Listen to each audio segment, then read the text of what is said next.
राजकुमारी मंदाकिनी अपने पिता की इकलौती संतान थी। वो इतनी सुंदर थी कि उसकी सुंदरता के चर्चे अन्य राज्यों में भी थे। उसमें सौंदर्य के साथ साथ सदाचार, प्रतिभा आदि और भी सद्गुण थे, परंतु सब सद्गुणों तथा पिता के स्नेह ने उसे अभिमानी बना दिया। उसका अहंकार इतना बढ़ गया था कि वो किसी दूसरे को अपने सामने कुछ समझती ही नहीं थी। अनेक राजकुमारों ने उससे विवाह करना चाहा, किंतु किसी को वह अपने योग्य माने तब तो। राजकुमारी की अवस्था दिनों दिन बढ़ती जा रही थी। महाराज को लोक निंदा का भय था। लोग कानाफूसी करने भी लगे थे, किंतु राजकुमारी अपने अहंकार में चूर थी। वह किसी भी राजकुमार को देखने तक को भी प्रस्तुत नहीं होती थी। अंत में महाराज ने पड़ोस के युवक राजा रंगमोहन के साथ एक योजना बनाई और घोषणा कर दी कि राजकुमारी के आगामी जन्मदिन पर प्रातः काल जो पुरुष नगर द्वार में पहले प्रवेश करेगा, उसके साथ राजकुमारी का विवाह कर दिया जाएगा, फिर वह कोई भी हो।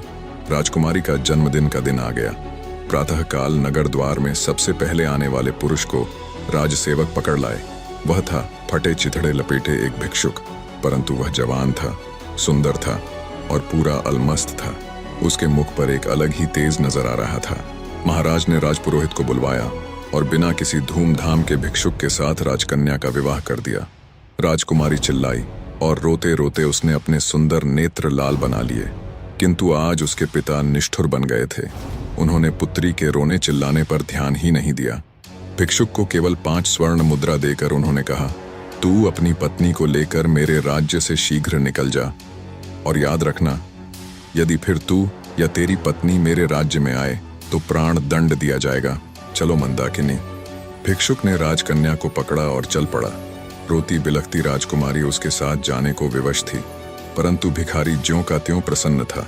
वह पत्नी के रोने पर ध्यान दिए बिना गीत गाता चल रहा था। राजकन्या को पैदल ही पिता के राज्य से बाहर जाना पड़ा। भिखारी उससे मधुर भाषा में बोलता, उसे प्रसन्न करने का प्रयत्न करता।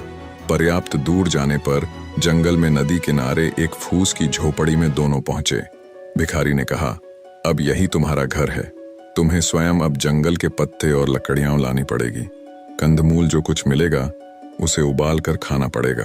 पास के गांव में लकड़ियां बेचने जाना होगा। मैं भी जितना बन सकेगा तुम्हारी सहायता करूंगा। राजकन्या के लिए यह जीवन बहुत दुखद था, किंतु विवशता सब करा लेती है।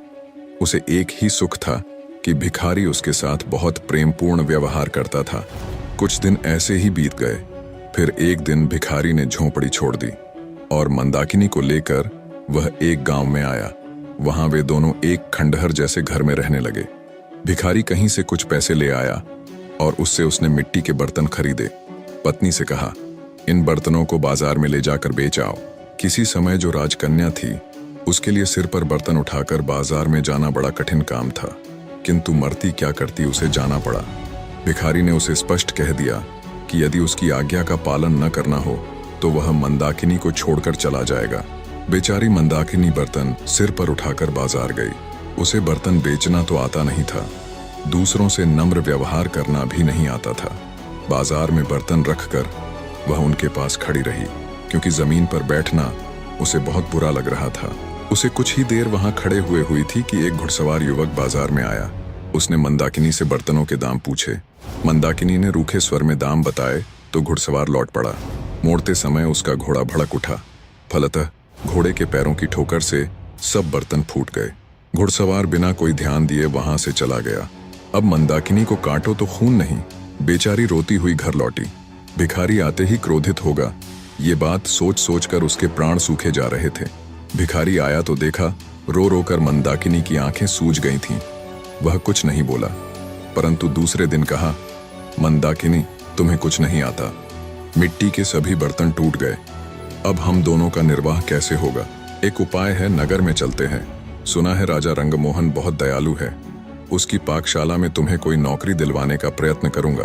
तुम्हें काम मिल जाए तो तुम्हारी ओर से निश्चिंत होकर मैं भी कहीं अच्छे पैसे वाला ढंग का काम ढूंढ लूंगा। कुछ धन एकत्र हो जाने पर कोई व्यापार कर लूंगा और तब तुम्हें भी अपने पास बुला लूंगा। राजा रंगमोहन का नाम सुनकर मंदाकिनी ने लंबी सांस ली। एक समय इस नरेश ने उससे विवाह करने का प्रस्ताव किया था। आज वह राजरानी होती, किंतु हाय रे ये घमंड, आज उसी राजभवन में वह दासी बनने जा रही है। जाने के अतिरिक्त कोई दूसरा रास्ता नहीं था। मंदाकिनी नगर में गई और राजा की पाकशाला में उसे नौकरी मिल गई। भिखारी उससे विदा होकर कहीं चला गया। मंदाकिनी का गर्व नष्ट हो गया था, उसका स्वभाव बदल गया था। अब वह अत्यंत विनम्र, परिश्रमी और सावधान सेविका बन गई थी। रसोई घर की अध्यक्षा रंभा कुमारी उसके कार्य से अत्यंत संतुष्ट थी। बसंत पंचमी आई। राजा रंगमोहन का जन्मदिन था। सभी सेवकों को इस दिन नरेश अपने हाथ से पुरस्कृत करते थे। दूसरी सेविकाओं के साथ मंदाकिनी को भी राजसभा में जाना पड़ा। जब सब सेवक पुरस्कृत हो चुके और सब सेविकाएं भी पुरस्कार पा चुकी, तब उसे पुकारा गया। वह हाथ जोड़े, मस्तक झुकाए राज सिंहासन के सामने खड़ी हो गई। नरेश ने कहा, मंदाकिनी, मैं तुमसे प्रसन्न हूँ। तुम्हें तो मैं अपनी रानी बनाना चाहता हूँ। मंदाकिनी चौंक पड़ी। महाराज, आपको ऐसी अधर्मपूर्ण बात नहीं करनी चाहिए। मैं परस्त्री हूँ। क्या हुआ जो मेरा पति भिक्षुक है? मेरा तो वही सर्वस्व है। उसे छोड़कर मैं दूसरे किसी की सोच भी नहीं सकती। वही मेरा स्वामी है।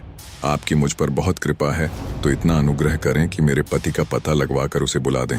मैं पाकशाला में सेवा करके प्रसन्न हूँ। महाराज रंगमोहन चले गए और थोड़ी देर में वह भिखारी राजमहल से निकला। मंदाकिनी उसे देखते ही दौड़कर उसके पैरों पर गिर पड़ी। भिखारी मुस्कुराया और बोला, मंदाकिनी, मुझे ध्यान से देखो तो तुम्हें मुझमें और रंगमोहन में कुछ सादृश्य नहीं मिलता। भेद खुल चुका था। भिखारी के वेश में उसको ग्रहण करने वाले स्वयं राजा रंगमोहन ही थे और वह थी उनकी महारानी। राजा ने कहा, मंदाकिनी, क्षमा करना, तुम्हारे अभिमान की मुझे कोई दूसरी औषधि मिली ही नहीं, इसलिए तुम्हारे पिता के साथ मिलकर मुझे ये रास्ता अपनाना पड़ा। निष्कर्ष, जीवन में अभिमान और घमंड का कोई स्थान नहीं है। कठिन परिस्थितियां हमारे अहंकार को मिटाने और हमें विनम्र बनाने के लिए आती हैं। जीवन की सच्ची समझ कठिनाइयों से ही मिलती है और सच्चे प्रेम और समर्पण के बिना जीवन में वास्तविक खुशी और संतोष संभव नहीं है। इसके साथ ही कहानी यह भी बताती है कि परिस्थितियां चाहे जितनी भी कठिन क्यों ना हों, सच्चा प्रेम, सहनशीलता और विवेक ही जीवन को सही दिशा में आगे बढ़ाते हैं।